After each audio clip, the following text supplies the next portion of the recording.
What if your next business growth strategy wasn't a new product or ad campaign, but empowering families to become financially confident?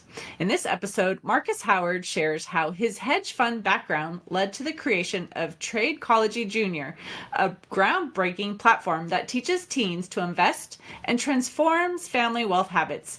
You will learn how to align impact with income, how early investing builds loyal communities, and how partnering with financial education initiatives can grow your business's footprint in powerful, purpose-driven ways.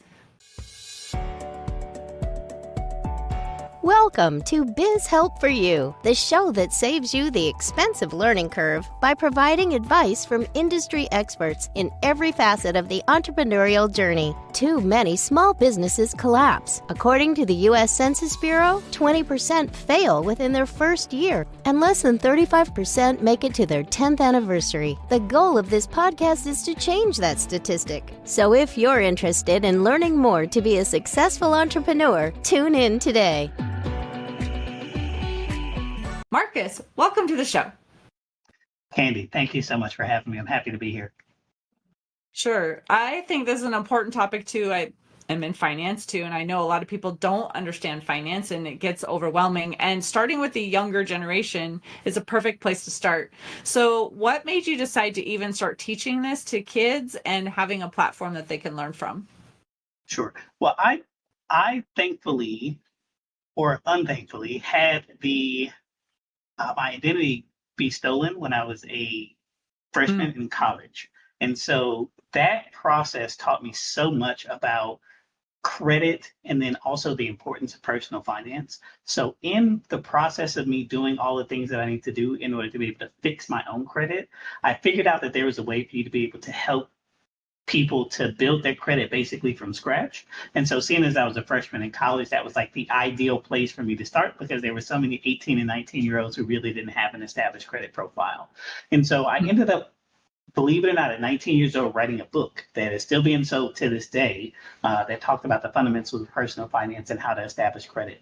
And I had run that business for maybe about 12 to 13 years before I merged with another company and basically merged myself out of the business.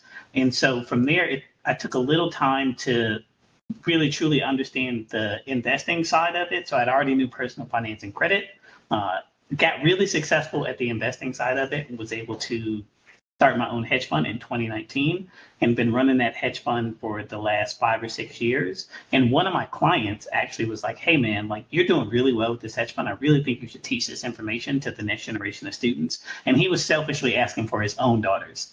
And so I was like, well, I resisted it before, but he caught me at a time where I was open to newer opportunities. And so I said yes. And a year later, here we are, where we're really turning the screws to how we can help this next generation of students to truly be prepared for their financial lives in the future. Well, I definitely feel it's important too. And I remember when I dropped my daughter off at college, I had prepared her. You know, I'm good at finance. I've always been good with money, and I had prepared her on things that she should do. But as I dropped her off, I was thinking, how many kids who are coming to college right now have financial literacy and how many don't, and they're going to get themselves into trouble. And so that is something that I think is extremely important for people to understand. And they don't always know what they don't know, or parents don't know how to teach kids too. So do you have any tips maybe on, as a parent who's listening to this, saying, well, I have, kids who are in their preteens or early teens, or they're going to be going off to college soon, and I want to give them financial literacy so they don't end up with credit card debt or overwhelmed, not able to handle their money, things like that. What would you say to them to help them educate their own kids? Sure. And that's a really important question because you're hitting on something that's extremely important in families. Thankfully, it sounds like in your situation, you've been pretty good with finance. And so you're able to instill that to your children, to your daughter. But for most parents, they don't. Like they've made a series of mistakes in their life. And so that has led to them having a taboo of even wanting to talk about money in the family because of the shame that they feel of like not really knowing how they can get it right in the first place.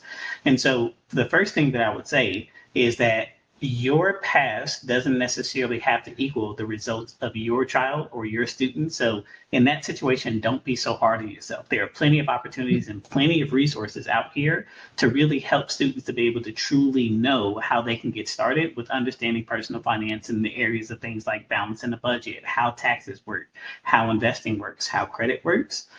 Depending on what state they live in, so this could be different, but depending on what state they live in, over half of the states in the US right now, they offer some sort of financial literacy curriculum inside of the high school. So you'd be taught at least a semester of that inside of the school. Unfortunately, if you're not in one of those states, and you usually don't hear about it, like I live in Chicago, Illinois. Illinois is not one of those states. You have to usually find some other solution in order for you to be able to do that. And so a tool like mine is great. There are plenty of other tools that exist out in terms of like how to be able to teach students personal finance. But the big thing that I will say is that you just have to have the courage to be able to start. I think a lot of parents avoid the conversation in general, just simply because of the shame that they feel of like not really having the right answer. Mhm. Well, and obviously, how kids grow up and have, whether they grow up in abundance or they grow up in want, it's going to affect also some decisions that they make as adults. But then we've become entrepreneurs too. And now you're supposed to be managing your company. Maybe you don't understand all of the things regarding that. And you're maybe embarrassed to even ask for professional help too. So, like, what would you say to the entrepreneur? Like about reaching out, getting some of that guidance, and maybe what are some of the misconceptions they have regarding, the financial education and their embarrassment maybe of not knowing what they don't know and, helping them. I guess I just want you to give them some guidance so that they know as entrepreneurs, you still need to understand this. It's not only personal finance, but it's your business.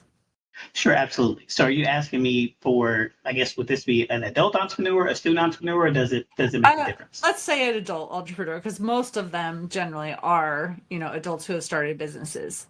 Yeah.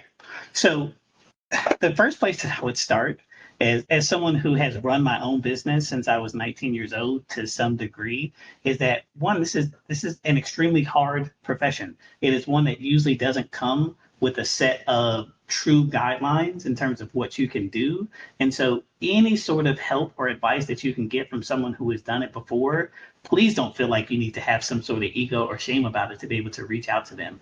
The profession of entrepreneurship is a similar profession that if you were to become a doctor or a lawyer or a CPA, there are skills that go into becoming an entrepreneur. And if you don't have those skills, you're basically trying to do this with one arm tied behind your back. And so that would be the first thing that I would say is definitely there are so many programs that exist now, whether it's a like a Y Combinator or any sort of accelerator that you can have to get up to speed on the skills of what is entrepreneurship. What does it mean to be a business owner? Because it's not just necessarily that you have a product that mean that you need to market it better, but unless you just want to be a solopreneur, meaning that you're just running a business for yourself, you also have to understand the thing that makes the best entrepreneurs, and that is the interpersonal skills, meaning your ability to be able to manage and motivate a team. And a lot of times you're managing and motivating a team that you can't even pay the market rate because you're bootstrapping this business that you have.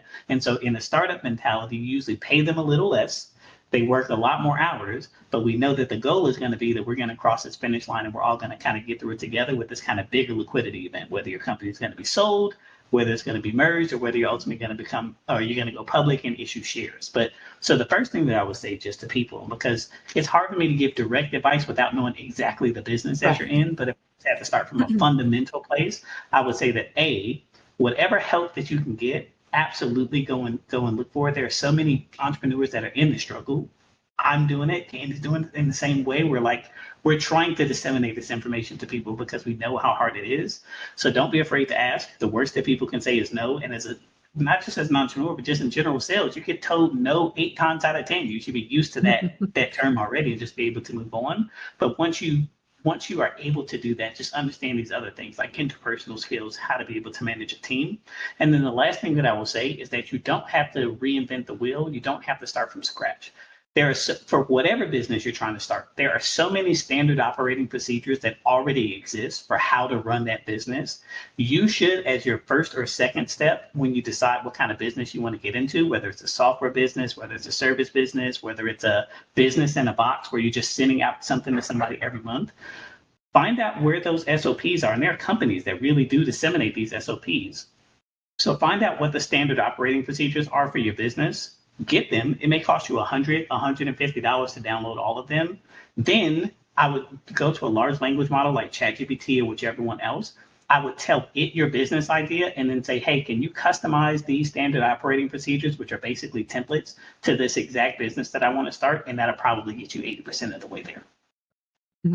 Well, while you were talking, it made me think where you were saying, doctors and attorneys and things, too, and they're having they have their degrees or whatever, but they don't always have training in bookkeeping or finance or any of those things too, right? And I know sometimes people will say, well, I'm not sure. I just started a business. I never went to college, so I don't have as much knowledge as other people. And I keep thinking most people who went to college also don't have, that background because it's not taught. Yeah. So you go to medical school or you go to, law school, they're not saying, now let's teach you how to handle your finances, right? And so we've helped a lot of people, even professionals that are very good at what they do, that struggle in this area. And I think a lot of times they feel just as embarrassed because they're like, oh, I should be able to do this because I'm a doctor, I'm an attorney, I'm, name the profession. Sure. But I think it's across the board that there are so many that struggle in this area, and people are just afraid to admit, that I don't know what I don't know, and I don't want people to look down on me because I don't understand how to manage this well. Yeah. The question that I would ask somebody in that general situation is if you were flying to, let's say, Los Angeles and you were on a plane and God forbid the pilot has a heart attack and then the flight attendant asks, does anyone know how to land a plane? If you've never done it before, you're not going to know how to just pick it up and do it. There's a lot of training that goes into this. It's not something that you can just pick up. And I know that everybody has to interact with money and finance at some point in their life. But if you've never had the training or the skill to understand how to do it correctly, or if you don't even know how to discern the just basic knowledge about finance versus the wisdom in terms of how to be able to do it right, then you're going to find that you're not going to really know the right way to do it. It doesn't matter really how smart you are. So I also run a coaching company for retail investors. So these are people that invest $1 million or less of their own personal money. And a lot of these folks are doctors, lawyers. They're very accomplished people and engineers. They're very smart in their individual profession, but that means nothing when you apply it to a new skill set. And especially if you're talking about something as important as finance, where your emotions are connected to it as well. So it's not just you're following your logic. A lot of times your logic goes out of the window when you're talking about money and finance, and you really are making emotion-based decisions, which it'll be really hard to separate the two. So again, I always say just have a little bit of grace. Like I know it's supposed to be assumed that everybody's supposed to be good at money, but just like anything else, if you had spent the first 12 years of school learning how to manage money effectively, you would be a lot better at it. But we just never taught it in school. So, we have to learn how to square that circle. I know in the intro I had said, someone can learn how to align the impact with their income. Do you want to touch on what that means and how they can do that? Sure. To be able to align your impact with your income, there's a couple of things that I think about when I think about that. So I won't go as rudimentary as to say, find something that you're passionate about and really do it. But what I can give is like a metaphor that I use in my own coaching company and with my internal team, which is the acronym is TEAM. So in terms of what you want to achieve in life, I always want to do an audit with anybody who I'm working with to align their impact with their income to see how are you spending your time, your energy, your action, and your money. Because in those four areas are probably going to be where your biggest impact is going to be that's going to affect your personal income. So when I'm looking at your life, I want to see where you're spending most of your time. We understand you have children, you have responsibilities, you have a job, but you'd be surprised just how much you can get accomplished if you spent an hour a day on something for a year.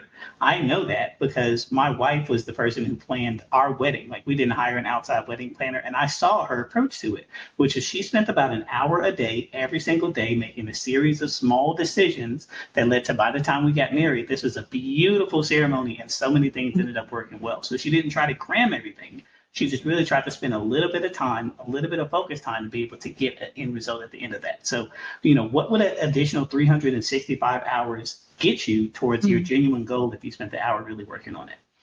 Energetically, which is your energy, the second part is like, where are those little energy leakages in your life where you've got projects, where you've got tabs open in your mind, in your brain? So not just on your computer, but in your brain, of projects that you haven't finished that are like leaking your energy away from you. That thing that's been sitting in the corner for 2 months that if you really focused on it, you can probably get it done in about a couple of hours, but you just let it sit and sit and sit and you don't really focus on it. Can we do those things to be able to go and clear those tabs that exist in your mind so that you have the energy to focus on what you really want to focus on and you're not spread all over the place with just all the responsibilities that you have, either that you're working on or you're not. Once you can clear those tabs, then that gives you the ability to be able to take focused action, because you will not be successful with anything in life unless you're taking focused action on it. It doesn't, I know sometimes you can listen to the gurus that say take massive action, like do as much as you can every single day. And I've tried that, and I'm telling you, it doesn't always work. But when I do find that I'm waiting for my intuition to tell me what's the right thing to do. And then I just go down that, or I follow where my excitement is. So something that wakes me up just a little bit, and then I follow that. I find that those usually lead to the right outcomes, even if I don't see exactly what it is when I take that first step. But if I continue to follow that inspiration and follow those actions, I feel good. And then the last thing is like where you're taking your time and investing your money. Most people just waste their money on a lot of things. And so if we can get a little bit more disciplined about that, then you just have so much more that you can do in your life. So if I want to say what sort of things that you can use to impact your income in a very successful way, it would be to focus on your team, your time, your energy, your actions, and your money. Nice. I also said in the intro, that early investing can build loyal communities. Do you want to touch on how that is possible?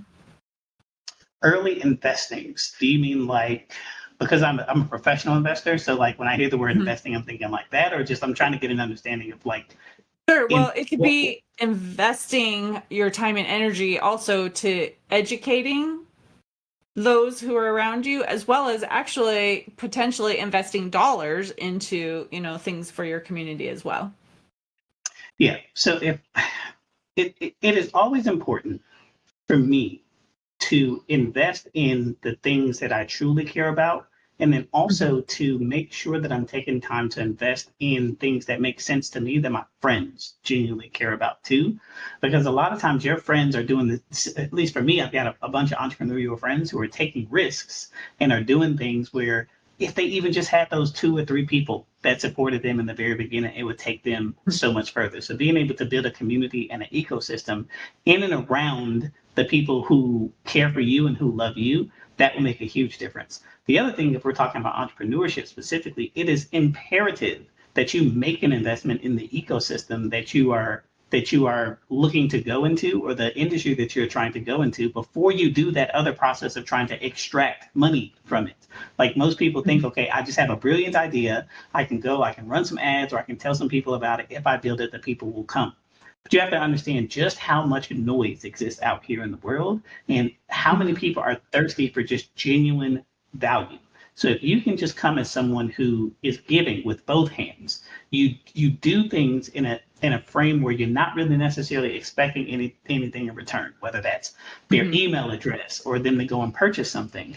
But just, it could be just a simple YouTube series where you're doing 5 videos where like you're literally like, okay, I know that there's something that I want them to pay for, and so I'm not going to give them that.